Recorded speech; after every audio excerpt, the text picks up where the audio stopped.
Let's get more on this from Patrick Tucker, who's a defense analyst and an editor at Defense One. He joins us now live from Washington. Happy New Year to you, Patrick, and great to have you with us as always. Want to get your reaction. Were you surprised at the number of Republicans that went against the president? I'm actually surprised by the number of Republicans that went with the president on this. The National Defense Authorization Act is just not something that you don't pass, basically.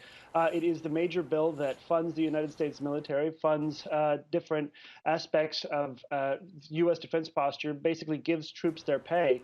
And so a handful of Republicans went ahead and did not vote to override the president's veto, but of course it still passed the override with a tremendous majority. And I think that it signals a couple of things. It does signal that Donald Trump was very much out of step with his own party on this issue, as well as with Democrats. And I think that it shows that this is not the sort of legislation that you play with. Mitch McConnell has stood by President Trump on a wide variety of different legislative efforts, and this is the first veto that Trump has faced. And it's because the marquee defense bill, there's a lot of provisions in it, include a lot of important cyber provisions this year, as it's sort of political suicide to vote against it and have it fail in a year where we're seeing massive hacking, and also where national defense and funding the troops remains an ever important political issue for millions of Americans. Why do you think we saw opposition from the president on this? Well, there is that issue of the Confederate base names, and he's brought that up a few times. That plays directly to his base, voters in rural parts of the country, and particularly the South, that may have some affinity for those base names. The U.S. military is absolutely fine renaming them because they, of course, are trying to appeal to a wide diversity of Americans to join the U.S. military. But the most important objection from the president is that it fails to repeal Section 230 of the Communications Decency Act from 1996. And 230 has really nothing to do with national defense. The president has tried to frame it as such. No one is particularly convinced by this. If you repeal that section, you basically make it more difficult for social media companies like Twitter and Facebook to enforce their own terms of service on their own users.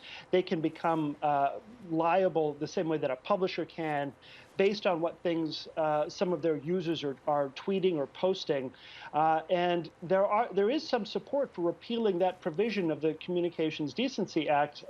It's kind of the thing that has created social media as we know it today, and there's a lot of people that are questioning whether or not social media can take a different direction, but it simply has no business in a defense bill, according to bipartisan consensus of lawmakers, and that's why you saw this veto override today.